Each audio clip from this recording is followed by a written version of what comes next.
Right now, KPIX5's Ann Makovec is live at the Port of Oakland, where that vessel is approaching. Ann. Yes, and not a moment too soon for the 3,500 people on board. This is the Grand Princess cruise ship here behind me, now pulling into the Port of Oakland.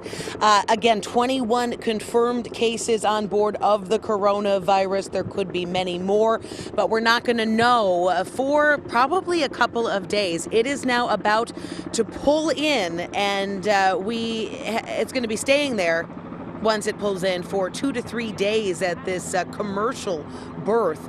The Grand Princess with its passengers passed about an hour ago at about 11 o'clock under the Golden Gate Bridge after it had been in limbo near the Farallon Islands off the California coast since Thursday. That is when the coronavirus was confirmed on board after a former passenger died. And then the 21 people were confirmed to have it. That was from a sampling of passenger and crew members. Most people, though, have not been tested, so a lot of questions right now. I did just confirm with California's Office of Emergency Services that the 1,000 Californians on board were tested yesterday. We just have not gotten those official results yet.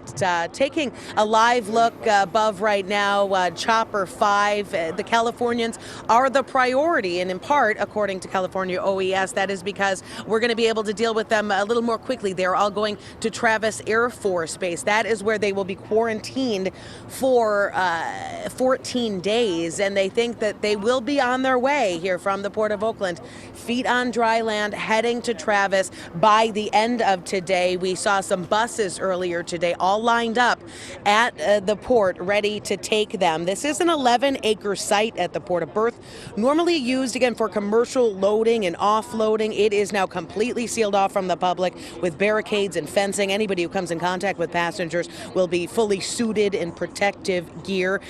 The first people off are going to be those who need medical help. They'll be medically transported, a couple of dozen people. Then the 1,000 Californians will get off, followed by the other U.S. citizens. Some of them will be taken to Georgia, others Texas, and then the international passengers will be taken to the airport.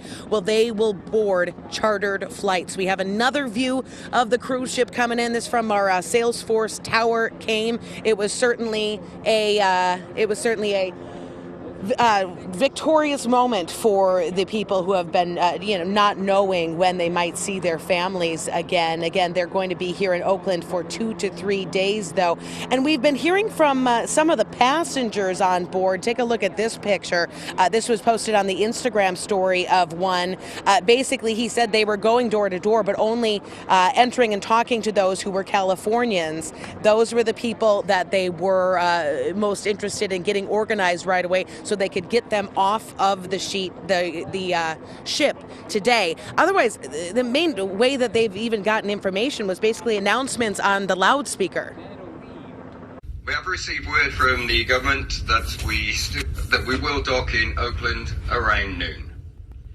As you have previously heard, we expect a phased disembarkation process to take place over the next few days. They didn't have any contact with people because they were quarantined to their room. So we know you just had some technical difficulties with the phone call. We are going to be hearing a lot more from these passengers in the coming hours and coming days. But right now, live at the Port of Oakland, Ann Makovec, KPIX5.